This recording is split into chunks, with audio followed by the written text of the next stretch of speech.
अब हम जानते हैं टाइप्स ऑफ फिलॉसफी, कि फिलॉसफी के कितने टाइप्स होते हैं। ठीक है, तो देखिए हम यहाँ जैसे कि लिख रहे हैं, पहला टाइप्स होता है एपिस्टेमोलॉजी।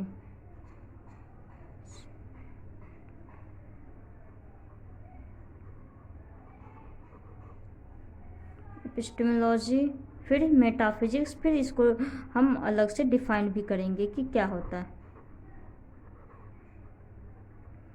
इसके बाद इथिक्स, फिर लॉजिक, उसके बाद आता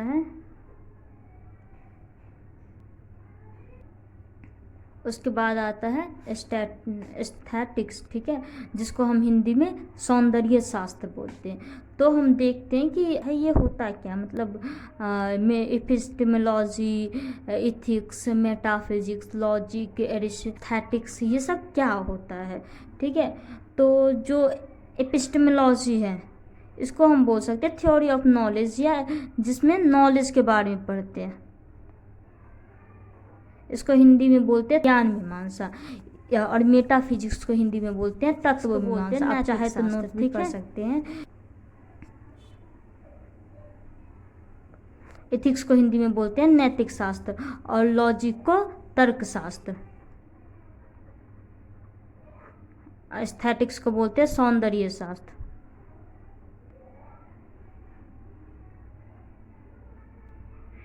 अगर किसी को हिंदी में भी चाहिए तो वो हमें बता सकते हैं, हम हिंदी में भी इसको बता सकते हैं या नोट बना सकते हैं। अगर किसी को नोट भी चाहिए तो वो हमें तो हम इसको एक एक करके देखते हैं कि पहले एपिस्टेमोलॉजी क्या होता है। तो एपिस्टेमोलॉजी जो होता है उसमें नॉलेज के बारे में हम पढ़ते हैं। नॉलेज जो ज्ञान होता है हमारा, ज्ञान। तो ज्ञान के बारे में ये नहीं कि ज्ञान के बारे में ये पढ़ते कि ज्ञान जो हमें कैसे सोर्स क्या होता है ज्ञान का, और जो ज्ञान का सोर्स क्या होता है, और ट्रू नॉलेज क्या होता है, कैसे जाने कि ये नॉलेज ट्रू है या फॉल्स है। इस पे काफ़ी जो इंडियन फिलॉसफी है, जैसे चारवाका और बुद्धिज्म, जैनिज्म, न्याय, वैशेषिक, सांख्य, योगा, सारे फिलोसोफर अलग अलग से डिफाइन करते हैं। उन लोगों को जो एक्सेप्ट भी करते हैं ना ज्ञान के सोर्स को, वो भी अलग अलग है। जैसे चारवाका बस परसेप्शन को मानते हैं, मीन्स कि प्रत्यक्ष को ही प्रमाण मानते हैं। मतलब वो मानते हैं कि जो नॉलेज है, ट्रू नॉलेज है, वो केवल जो हम आँख से देखते हैं वही होता है। ठीक है, लेकिन काफ़ी लोग ऐसे भी बोलते हैं, वर्बल टेस्टिमनी को भी वो मानते हैं, और भी अलग अलग, जैसे कोई महान आदमी का वचन जो होता है उसको भी प्रमाण मानते हैं, मतलब ट्रू नॉलेज मानते हैं। या जैसे कि वेस्टर्न फिलॉसफी में भी अलग अलग टाइप से हम पढ़ेंगे बाद में इसके बारे में, कि जो एक एक फिलोसोफर थे जिन्होंने ये बताया कि जो नॉलेज होता है, ठीक है, वो मतलब हम ट्रू नॉलेज कैसे समझेंगे, उसको 3 कैटेगरी में डिवाइड किया था। पहले बिलीफ, देन ट्रू, ठीक है, उसके बाद जस्टिफिकेशन। ये अकॉर्डिंग टू वेस्टर्न फिलॉसफी। ठीक है, हम वेस्टर्न फिलॉसफी, इंडियन फिलॉसफी को अभी बस इंट्रोडक्शन के लिए हम बता रहे हैं। उसके बाद फिर हम अलग अलग टाइप से डिफाइन करेंगे कि वेस्टर्न फिलॉसफी के कैसे हैं और इंडियन फिलॉसफी में ज्ञान या मेटाफिजिक्स को कैसे बताएं। ठीक है, तो जो वेस्टर्न फिलॉसफी में जो ये डिफाइन किया गया कि बिलीफ, ट्रू और नॉलेज, ठीक है, तो वो बोलते हैं कि जो हम ट्रू नॉलेज जो होता है उस वो हम ऐसे समझ सकते हैं कि जैसे किसी को बिलीव होता है कि हाँ ये चीज़ होता है, ठीक है, अब वो ट्रू भी हो जाए, और फिर उसका जस्टिफिकेशन, लाइक एग्जांपल से हम समझते हैं कि देखो एक रेस हो रहा होता है, ठीक है, जॉन का हम एग्जांपल लेते हैं। ठीक, जॉन नाम का एक कोई आदमी रहता है। वो रेस जब होता है ना, घोड़े का जब रेस होता रहता है, ठीक है, तो उसका एक नाम रहता है लक्की हॉर्स। ठीक है, लक्की हॉर्स, हम ये एग्जांपल से समझ रहे हैं बस, लक्की हॉर्स। ठीक है, उसका घोड़े का नाम होता है लकीलेस, ठीक है। अब वो घोड़े मतलब वो देख रहा होता है, जॉन नाम का कोई व्यक्ति है वो देख रहा होता है, ठीक है। तो क्योंकि उसका नाम होता है लकीलेस तो उसको लगता है कि उसको बिलीव होता है कि ये जो घोड़ा है लकीलेस यही इसमें जीतेगा, क्योंकि पहले भी ये जीतता आ रहा है और उसका नाम भी लक्की है, तो ऑब्वियसली इसको ही जीतना चाहिए ये इसमें, ठीक है। एंड उसका जो ट्रू होता है, जो इसका बिलीव रहता है वो ट्रू भी हो जाता है, क्योंकि वो जो लक्की लेस होता है, जो घोड़ा होता है वो उस रेस में जीत भी जाता है। लेकिन फिर उसका जो जस्टिफिकेशन नहीं हो पाता, क्यों नहीं हो पाता? क्योंकि हम जानते हैं क्योंकि वो बस उसका बिलीफ रहता है, उसके पास कोई प्रूफ नहीं रहता ना कि हाँ वो जो बोला, ठीक है, वो बोल रहा है, लेकिन वो किस बेसिस पे बोल रहा है? वो बस अपने बिलीफ के बेसिस पे बोल रहा है कि क्योंकि उसका नाम लक्की है तो वो जीत जाएगा, और वो जीत गया, तो उसका बिलीफ था कि वो जीतेगा, ठीक है, और उसका बिलीफ ट्रू हो गया, लेकिन उसका कोई जस्टिफिकेशन नहीं है, तो हम इसको नॉलेज नहीं बोलेंगे, ठीक है। फिर वहीं एक जब गैंगस्टर था, ठीक है, कोई गैंगस्टर था, समझो उसी एग्जाम्पल में, तो एक गैंगस्टर था, उसने क्या किया कि उसको भी बिलीव था कि वो लकीलेस जीतेगा इस रेस में, और उसका जो बिलीव था वो ट्रू भी हुआ, क्योंकि लकीलेस जीत गया। लेकिन वो जानता था, वो क्यों जानता था? क्योंकि जब उन्होंने सारे लकी जो जितने भी घोड़े थे, ठीक है, सब में उसने दवा मिला दिया था, कोई भी कुछ दवा मिला दिया था सारे घोड़े में एक्सेप्ट लकीलेस, मतलब लकीलेस जो घोड़ा था उसको छोड़ के बाकी सब में वो दवा मिला दिया था। तो उसे पता था, कंफर्म था कि वो जीतेगा ही नहीं, मतलब दूसरा और घोड़ा कोई जीत ही नहीं सकता, क्योंकि सब में दवा मिला दिए हैं, बस लकी लेस में नहीं मिला है तो वो जीत सकता है। तो ये बोलते हैं जब इसका बिलीफ था वो गैंगस्टर का कि लकी लेस जीतेगा, उसका बिलीफ ट्रू भी हो गया क्योंकि लकी लेस जीत गया, और फिर उसका बिलीफ जस्टिफाई भी हो गया क्योंकि उनको पता था कि जब उसने दवाई में वो मिला दिया है, क्या बोलते हैं, सॉरी, उसके खाने में दवा मिला दिया या जहर मिला दिया, ठीक है। तो इससे हम बोलेंगे ट्रू नॉलेज। लेकिन फिर आता है एक गैटियर प्रॉब्लम, ठीक, इसमें आता है गैटियर प्रॉब्लम। हम ये जब हम फिलॉसफी DU का जो फर्स्ट ईयर में है ना, उसमें ये दिया गया है, तो हम उसके एग्जाम्पल से हम समझा रहे हैं आपको। तो गैटियर प्रॉब्लम आता है। गैटियर प्रॉब्लम ये बोलते हैं कि ज़रूरी नहीं है कि अगर बिलीफ ट्रू और जस्टिफिकेशन भी सही हो फिर भी वो नॉलेज सही होगा। तो इसका भी एक एग्जाम्पल देते हैं कि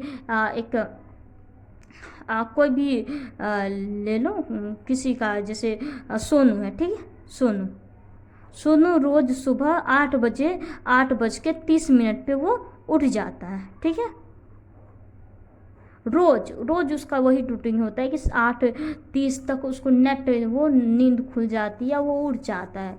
और फिर एक दिन क्या होता है कि वो जब उठता है, ठीक है, मतलब रोज की तरह वो उठ जाता है, तो उसको बिलीव रहता है कि हम 8:30 ही उठें, ठीक है, और उसका जो बिलीफ होता है वो ट्रू भी हो जाता है, क्योंकि उसका जो सामने जो घड़ी वो देखता रहता है रोज़, उस घड़ी में भी 8:30 ही होता रहता है, और जस्टिफाई भी हो जाता है, ये बिलीव ट्रू हो गया क्योंकि उस टाइम भी 8:30 बज रहे होते हैं, और उसका बिलीव जस्टिफाई हो जाता है क्योंकि उसका जो घड़ी होता है वो घड़ी में भी इतना ही बज रहा होता है। लेकिन वो जो घड़ी था उसको पता नहीं था, जो सोनू था उसको पता नहीं था, लेकिन वो घड़ी किस्मत से वो बंद हो गया था, मतलब वो ख़राब घड़ी था, और वो एग्जैक्ट 24 घंटे पहले ही ख़राब हो चुका था। लेकिन सोनू को इस बात का कोई भी खबर नहीं था कि उसका घड़ी ख़राब हो चुका है, लेकिन वो समय पे उठा, उसको बिलीव भी था, लेकिन उसका जो जस्टिफाई था, जिस घड़ी को देख के वो समझ रहा था कि हाँ हमारा जो बिलीव था, हम जो उठे सच में 8:30 बजे, उसका जस्टिफाई ही गलत था, क्योंकि वो घड़ी पहले ही ख़राब हो चुका था, ठीक है। तो ऐसे वेस्टर्न फिलॉसफी में डिफ़ाइन करते हैं। इंडियन फिलॉसफी में परसेप्शंस, टेस्टिमनी, ये सब हम देखेंगे कि अलग अलग स्कूल्स में अलग अलग वो नॉलेज का सोर्स मानते हैं, ठीक। उसके बाद हम आते हैं मेटाफिजिक्स पे, ठीक है। मेटाफिजिक्स, जो मेटाफिजिक्स है, ठीक है, उसको हिंदी में बोलते हैं हम तत्व मीमांसा, इसको बोलते हैं हम हिंदी में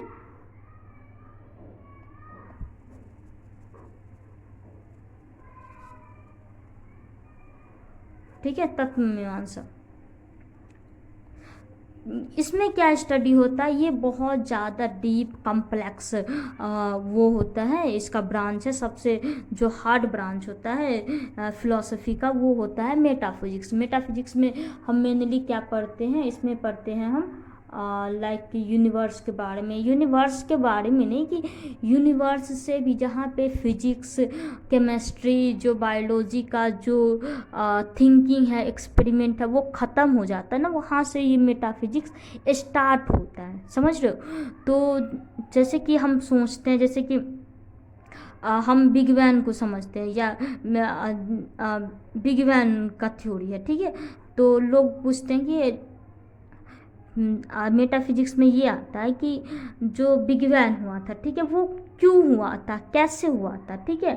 तो मेटाफिजिक्स में ये पूछते हैं कि जो बिग बैंग हुआ था, ठीक है, वो क्या ऐसे ही मतलब बिग बैंग हो सकता था, जैसे जो बिग बैंग अभी हम देख रहे हैं, काफ़ी लोग ये बोलते हैं ना, या काफ़ी फिलोसफर ऐसे बोलते हैं कि जो हमारा जो अर्थ है, या ये सबसे बेस्ट कंडीशन है उसके लिए, किसके लिए, बिग बैंग के लिए सबसे बेस्ट कंडीशन था हमारा जो ये पृथ्वी है, हमारा जो अर्थ है, हमारा जो सोलर सिस्टम है, ये सबसे यूनिक है, मतलब हम सबसे यूनिक है, हम सबसे अलग हैं, ठीक है।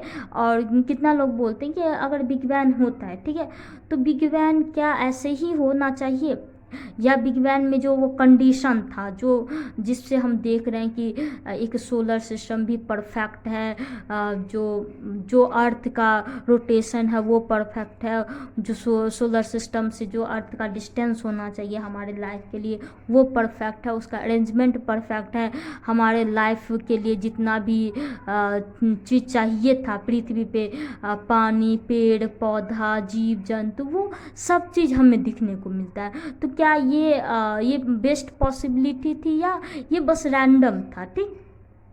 फिर एक सवाल आता है कि जो बिग बैंग हुआ था, तो वो बिग बैंग ऐसे रैंडमली आया था, या जो बिग बैंग का कंडीशन था। तो कितना लोग का ये मानना है कि जो बिग बैंग हुआ था वो लाइक पर्पसली हुआ था, मीन्स कि भगवान ने ऐसे कोई कंडीशन लगाया, उसके बाद वो बिग बैंग हुआ, ठीक है।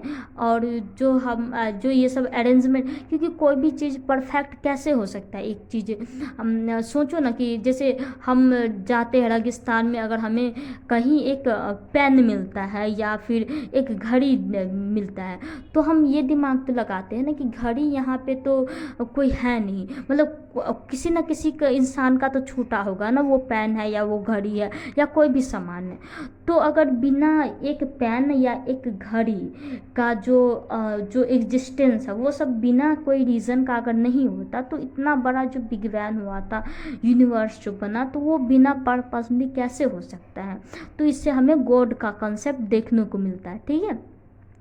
और फिर जैसे कि फंडामेंटल यूनिट क्या होता है, जैसे फंडामेंटल सब्सटेंस क्या होता है, जो यूनिवर्स बना है उसका फंडामेंटल सब्सटेंस क्या होता है। जैसे अभी हम देखते हैं कि हमारा जो पृथ्वी है या हमारा जो शरीर है वो 5 तत्वों से मिलकर बना है, ठीक है। ये नॉर्मली हम इंडिया में ही नहीं बल्कि वेस्टर्न फिलोसफर भी ऐसे ही मानते हैं कि जो हमारा शरीर है या जो पृथ्वी है या कोई भी, तो ये 5 तत्वों से मिलकर बना है, क्या, जल, वायु, अग्नि, आकाश और धरती, ठीक है। तो उसमें से बस एक एक्सेप्ट चारवाका है जो बस 4 चीज़ों को ही मानता है, बस जल, वायु, जल, वायु, धरती और अग्नि, वो आकाश को नहीं मानता, क्योंकि हम पहले ही हम समझ गए थे कि चारवाका जो होता है वो बस परसेप्शन को मानते हैं, जो वो देखता है वो उसी को मानता है, जो वो नहीं देखा उसको नहीं मानता, ठीक है। फिर हम आगे समझते हैं लॉजिक सबके बाद, लॉजिक, ठीक। लॉजिक को क्या बोलते हैं हिंदी में, तर्कशास्त्र। तो ये तर्कशास्त्र क्या होता है, ठीक है। जब लॉजिक भी मेन बहुत इम्पोर्टेंट रोल करता है, लाइक खास करके जब हम तर्क वाद विवाद करते हैं उस समय लॉजिक का बहुत ज़्यादा योगदान होता है। और लाइक जैसे कि हम समझते हैं कि जैसे कोई मोनू है, ठीक है, हम बोलते हैं कि हर मनुष्य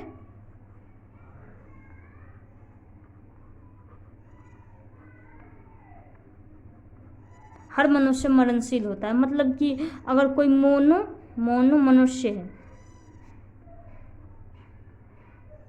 तो हम बोल सकते कि मोनो भी मरणशील होगा।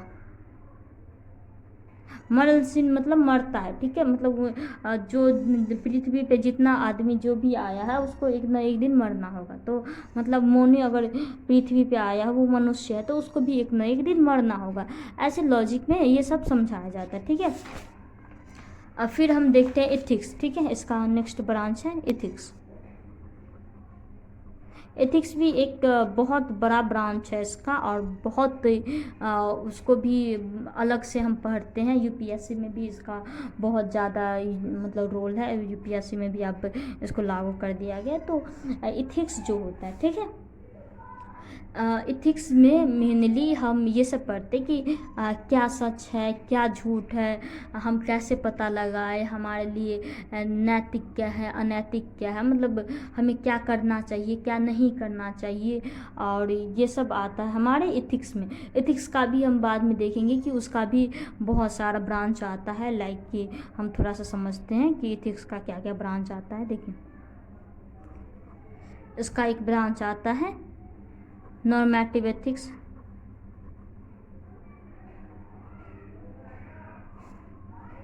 उसके बाद नॉर्मेटिव एथिक्स, फिर मेटा एथिक्स, उसके बाद अप्लाइड एथिक्स,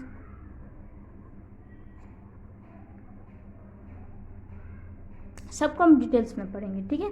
तो इथिक्स में जैसे नॉर्मेटिव इथिक्स में ये सब हम देखते हैं कि हमको क्या करना चाहिए, ठीक है, क्या हमको करना चाहिए। मेटाफिजिक्स में ये देखते हैं कि क्यों करना चाहिए, ये जो इथिक्स होता है, इथिक्स में क्या सच्चा होता है, उसको कैसे हम पता लगाएं। और अप्लाइड एथिक्स में जैसे कि मेडिकल साइंस या इंजीनियरिंग फील्ड में ये सब जितना अप्लाइड होता है, जैसे कि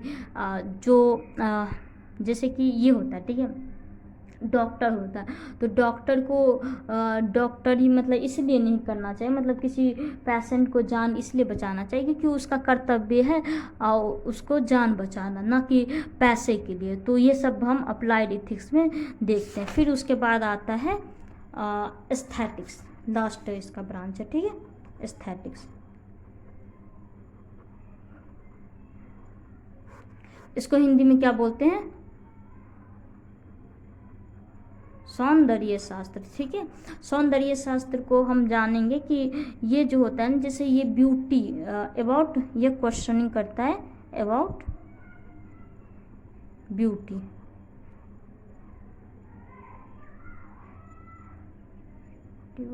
ठीक है। ब्यूटी मीन्स कि जो सुंदरता है उसको हम कैसे डिफाइन करते हैं।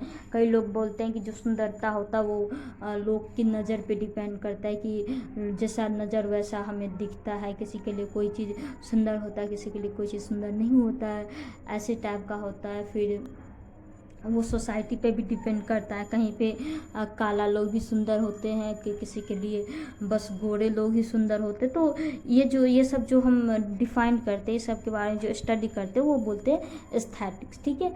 तो अभी के लिए इतना काफ़ी है, फिर हम नेक्स्ट में देखेंगे इस सबको अलग अलग से। फिर इंडियन फिलॉसफी के बारे में पढ़ेंगे, वेस्टर्न फिलॉसफी के बारे में पढ़ेंगे, ठीक है। फिलहाल के लिए थैंक यू।